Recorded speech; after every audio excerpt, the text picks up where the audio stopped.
Act against conventicles. And here a footnote. There were several acts for the suppression of field preachings. This one was prepared by Archbishop Sharp and issued in 1670. Forasmuch as the assembling and convocating of His Majesty's subjects without His Majesty's warrant and authority is a most dangerous and unlawful practice, prohibited and discharged by several laws and acts of Parliament under high and great pains, and that notwithstanding thereof, divers disaffected and seditious persons, under the specious but false pretenses of religion and religious exercises, presume to make and be present at conventicles and unwarrantable meetings and conventions of the subjects, which are the ordinary seminaries of separation and rebellion, tending to the prejudice of the public worship of God in the churches, to the scandal of the Reformed religion, to the reproach of His Majesty's authority and government, and to the alienating of the hearts and affections of the subjects from that duty and obedience they owe to His Majesty and the public laws of the kingdom. For the suppressing and preventing of which, for the time to come, His Majesty, with advice and consent of His Estates of Parliament, hath thought fit to statute and enact, like as they do hereby statute and command, that no outed ministers who are not licensed by the council, and no other persons not authorized, or tolerate by the bishop of the diocese, presume to preach, expound Scripture, or pray in any meeting, except in their own house, and to those of their own family, and that none be present at any meeting, without the family to which they belong, where any not licensed, authorized, nor tolerate, as said is, shall preach, expound Scripture, or pray. Declaring hereby all such who shall do, in the contrary, to be guilty of keeping conventicles, and that he or they who shall so preach, expound, or pray within any house, shall be seized upon and imprisoned till they find caution, under the pain of 5,000 merks, not to do the like thereafter, or else enact themselves to remove out of the kingdom, and never return within His Majesty's license, and never return without His Majesty's license, and that every person who shall be found to have been present at any such meetings shall be totes quotes, fined according to their qualities, in the respective sums following, and imprisoned until they pay their fines. And further, during the council's pleasure, that is, each man or woman having land in heritage, life rent, or proper wadset, to be fined in a fourth part of his or her valued yearly rent, each tenant labouring land in 25 pounds Scots, each cotter in 12 pounds Scots, and each serving man in a fourth part of his yearly fee. And where merchants or tradesmen do not belong to or reside within burghs royal, that each merchant or chief tradesman be fined as a tenant, and each inferior tradesman as a cotter.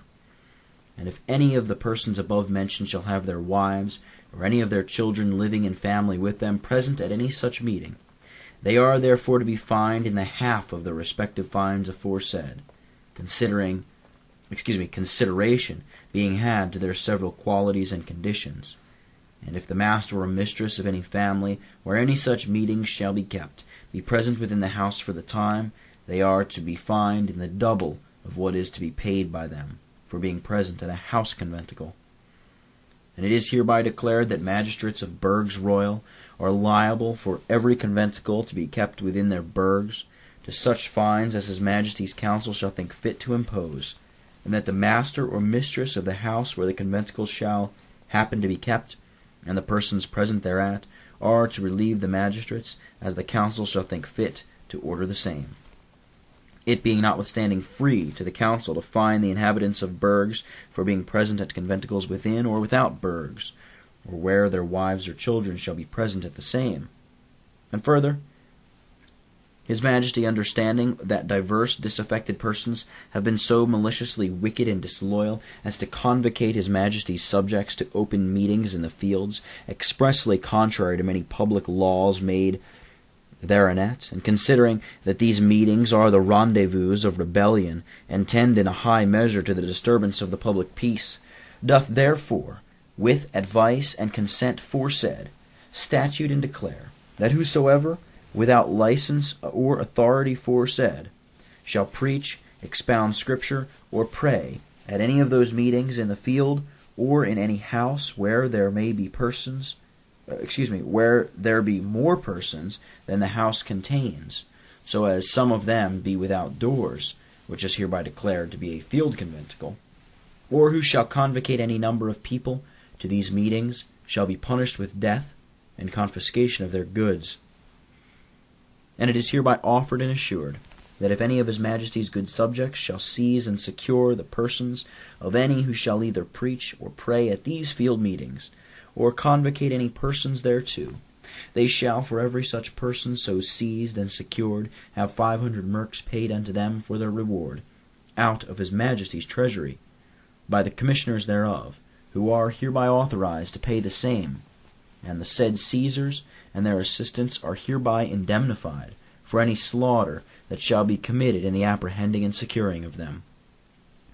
And as to all heritors and others aforesaid, who shall be present at any of these field conventicles, it is hereby declared they are to be fined totis quotis, in the double of the respective fines appointed for house conventicles, but prejudice of any other punishment due to them by law as seditious persons and disturbers of the peace and quiet of the kirk and kingdom. And, seeing the due execution of laws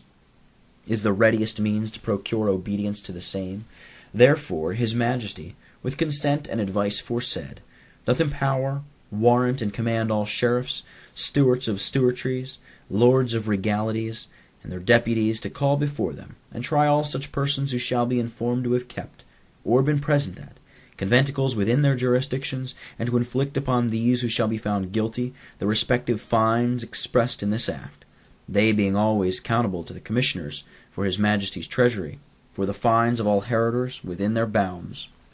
and his Majesty, for the encouragement of the said sheriffs, stewards, and lords of regalities, to be careful and diligent in their duties therein, doth allow to themselves all the fines of any persons within their jurisdictions, under the degree of heritors, and requires the lords of his Majesty's privy council to take exact trial of their care and diligence herein,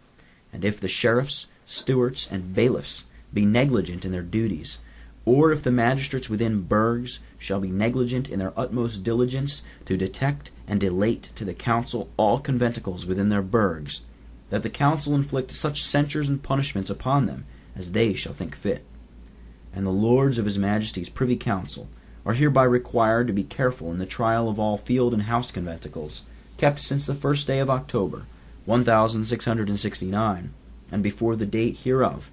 and that they punish the same conform to the laws and acts of state formerly made therein.